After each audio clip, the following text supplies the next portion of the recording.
தேவன் மீது நம்பிக்கை. சங்கீதம் 62. எதுத்தூன் என்னும் ராகத் தலைவனுக்கு ஒப்புவிக்கப்பட்ட தாவீதின் சங்கீதம். தேவனையே நோக்கி என் ஆத்துமா அமர்ந்திருக்கிறது, அவரால் என் ரட்சிப்பு வரும். அவரே என் கன்மலையும் என் ரட்சிப்பும் என் உயர்ந்த அடைக்கலமும் ஆனவர். நான் அதிகமாய் அசைக்கப்படுவதில்லை. நீங்கள் எதுவரைக்கும் ஒரு மனுஷனுக்கு தீங்கு செய்ய நினைப்பீர்கள்? நீங்கள் அனைவரும் சங்கரிக்கப்படுவீர்கள். சாய்ந்த மதிலுக்கும் இடிந்த சுவருக்கும் ஒப்பாவீர்கள். அவனுடைய மேன்மையிலிருந்து அவனை தள்ளும்படிக்கே அவர்கள் ஆலோசனை பண்ணி அபத்தம் பேச விரும்புகிறார்கள். தங்கள் வாயினால் ஆசீர்வதித்து தங்கள் உள்ளத்தில் சபிக்கிறார்கள். என் ஆத்துமாவே, தேவனையே நோக்கி அமர்ந்திரு. நான் நம்புகிறது அவராலே வரும். அவரே என் கன்மலையும் என் ரட்சிப்பும் என் உயர்ந்த அடைக்கலமுமானவர். நான் அசைக்கப்படுவதில்லை.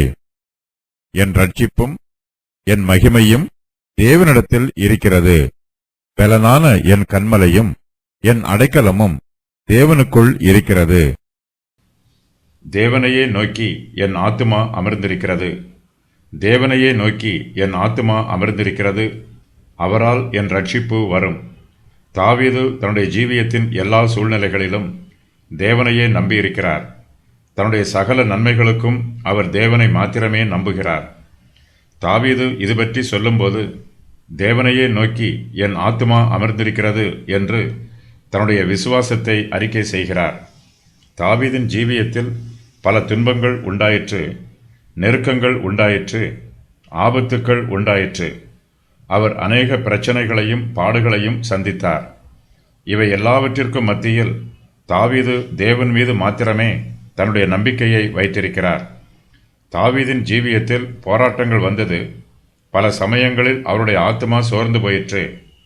கர்த்தருடைய உதவி அவருக்கு உடனடியாக கிடைக்கவில்லை. இதன் மத்தியிலும் தாவீதின் ஆத்துமா தேவனையே நோக்கி அமர்ந்திருக்கிறது. அமர்ந்திருக்கிறது என்னும் வார்த்தைக்கு கர்த்தருடைய சமூகத்தில் அமைதியாக காத்திருக்கிறது என்பது பொருளாகும். தேவனிடத்தில் நாம் அமைதியாக காத்திருக்கும் போது நம்முடைய சூழ்நிலைகளை பார்த்து நாம் கர்த்தருக்கு விரோதமாய் முறுமுறுக்க மாட்டோம். அவர் நம்முடைய ஜீவியத்தில் செய்கிற காரியங்களை குறித்தும் அனுமதிக்கிற காரியங்களை குறித்தும் கர்த்தரிடத்தில் வருத்தத்தோடு முறையிட மாட்டோம். தேவனுடைய சித்தத்தை நம்முடைய ஜீவியத்தில் பொறுமையோடு ஏற்றுக்கொள்வோம். கர்த்தர் நமக்கு எதை செய்தாலும் அதை சந்தோஷமாய் ஏற்றுக்கொண்டு அவருடைய சமூகத்தில் அமைதியாய் காத்திருப்போம். கர்த்தரிடத்திலிருந்து தனக்கு என்ன வரும் என்பது தாவீதுக்கு நன்றாய் தெரியும். அவரால் என் ரட்சிப்பு வரும் என்று தாவீது சொல்லுகிறார். கர்த்தருடைய நேரமே சரியான நேரம். கர்த்தருக்கு ஏற்ற வேலைக்காக நாம் காத்திருக்க வேண்டும். கர்த்தரிடத்திலிருந்து நமக்கு ரட்சிப்பு வரும். அந்த ரட்சிப்பு வரும் வேலைக்காய் நம்முடைய ஆத்துமா தேவனையே நோக்கி அமர்ந்திருக்க வேண்டும். தேவன் தாவீதிற்கு எப்பேற்பட்டவர்?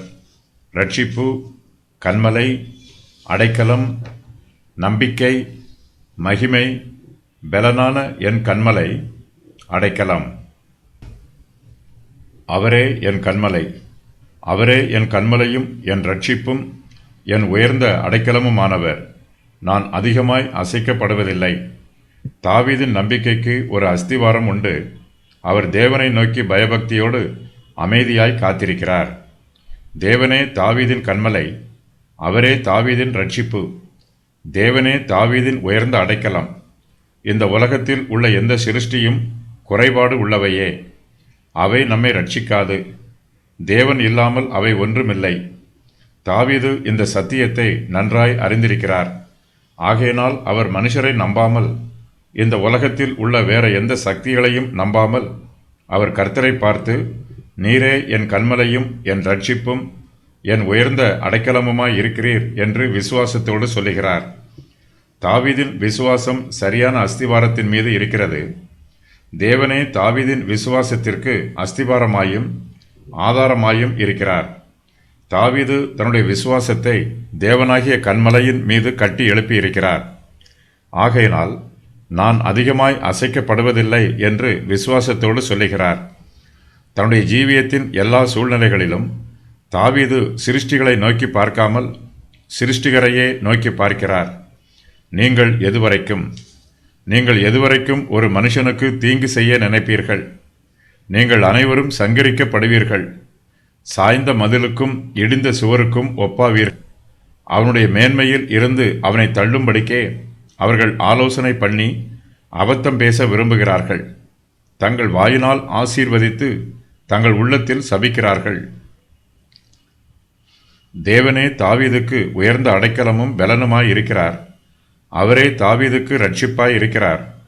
ஆகையினால் தான் அதிகமாய் அசைக்கப்படுவதில்லை என்று தாவீது விசுவாசத்தோடு சொல்லுகிறார்.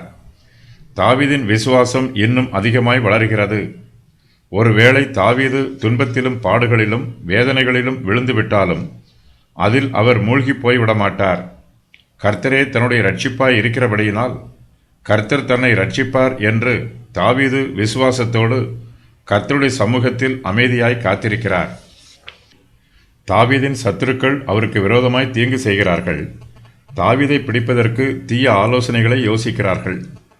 அவருக்கு விரோதமாய் கண்ணிகளை மறைவாய் வைக்கிறார்கள். தாவீது தன்னுடைய சத்துருக்களை பார்க்கிறார். அவர்கள் செய்ய நினைக்கும் தீங்குகளையும் பார்க்கிறார். கர்த்தரையும் பார்க்கிறார்.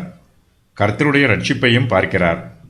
தாவீது தன்னுடைய சத்துருக்களை பார்த்து, நீங்கள் எதுவரைக்கும் ஒரு மனுஷனுக்கு தீங்கு செய்ய நினைப்பீர்கள் என்று ஒரு கேள்வி கேட்கிறார். அவர்கள் தாவீதுக்கு விரோதமாய் தவறு செய்கிறார்கள். தாங்கள் செய்தது தவறு என்று அவர்களுக்கு புரியவில்லை. மனம் திரும்ப மறுக்கிறார்கள். அவர்களுடைய இருதயம் கடினப்பட்டிருக்கிறது. தாவீது அவர்களை பார்த்து, நீங்கள் எதுவரைக்கும் துஷ்டராய் இருப்பீர்கள் என்று பொருள்படுமாறு கேட்கிறார்.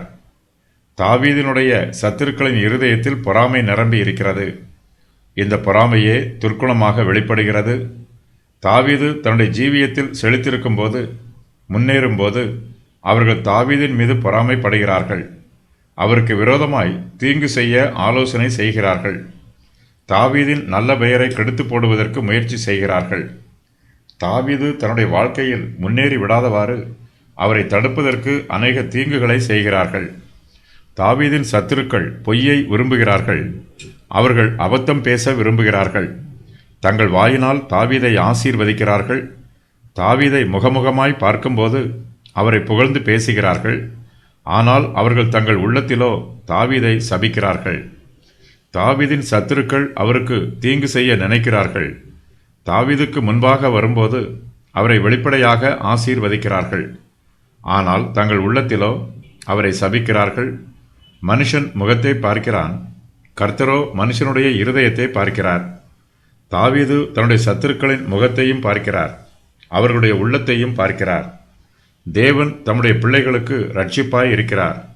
அவரே நம்முடைய கன்மலையும் நமக்கு உயர்ந்த அடைக்கலமும் ஆனவர். நம்முடைய சத்துருக்களுக்கு அவர் நம்மை விலக்கி காத்துக்கொள்கிறார். கர்த்தர் தம்முடைய வார்த்தையில் உண்மை உள்ளவர்.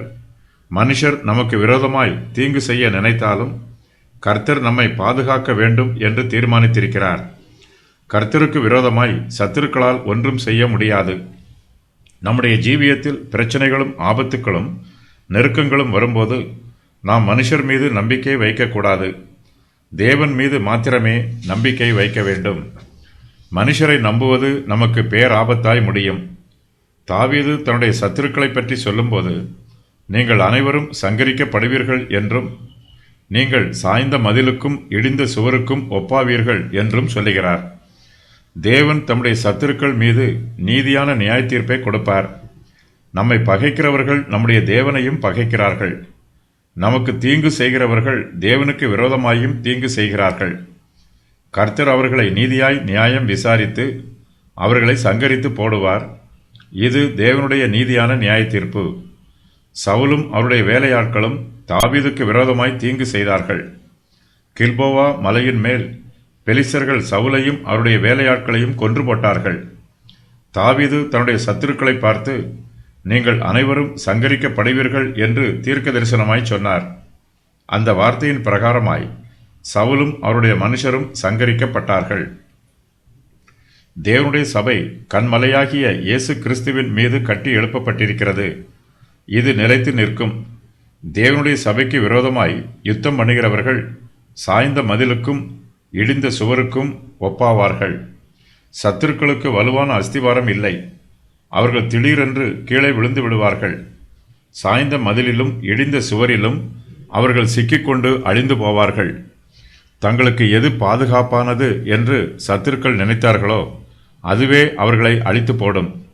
கர்த்தருடைய பிள்ளைகளாகிய நமக்கு கர்த்தரே நம்முடைய கன்மலையும் நம்முடைய ரட்சிப்பும் நம்முடைய உயர்ந்த அடைக்கலமுமாய் இருக்கிறவர். ஆகையினால் நாம் அசைக்கப்படுவதில்லை.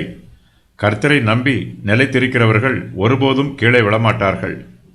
துன்மார்க்கரின் பாவங்கள். ஜனங்களுக்கு தீங்கு செய்ய நினைப்பார்கள். நீதிமானுக்கு விரோதமாக ஆலோசனை பண்ணுகிறார்கள். அபத்தம் பேசுகிறார்கள். வாயினால் ஆசீர்வதித்து தங்கள் உள்ளத்திலே சபிக்கிறார்கள். என் ஆத்துமாவே தேவனையே நோக்கி அமர்ந்திரு. என் ஆத்துமாவே தேவனையே நோக்கி அமர்ந்திரு. நான் நம்புகிறது அவராலே வரும். அவரே என் கன்மலையும் என் ரட்சிப்பும் என் உயர்ந்த அடைக்கலமுமானவர். நான் அசைக்கப்படுவதில்லை. என் ரட்சிப்பும் என் மகிமையும் தேவனிடத்தில் இருக்கிறது. பலனான என் கன்மலையும் என் அடைக்கலமும் தேவனுக்குள் இருக்கிறது. தேவனை நோக்கி அமர்ந்திருப்பதற்காக தாவீது சந்தோஷப்படுகிறார். கர்த்தருடைய சமூகத்தில் இன்னும் அமைதியாய் காத்திருக்க வேண்டும் என்று தாவீது தன்னைத்தானே உற்சாகப்படுத்திக் கொள்கிறார். கர்த்தர் தன்னுடைய ஆத்துமாவை ரட்சிப்பார் என்று தாவீது உறுதியாய் நம்புகிறார். ஆகையினால் தமக்கு பிரியமானதை தேவன் தன்னுடைய ஜீவியத்தில் செய்யட்டும் என்று தாவீது தேவனுடைய சமூகத்தில் அமைதியாய் காத்திருக்கிறார்.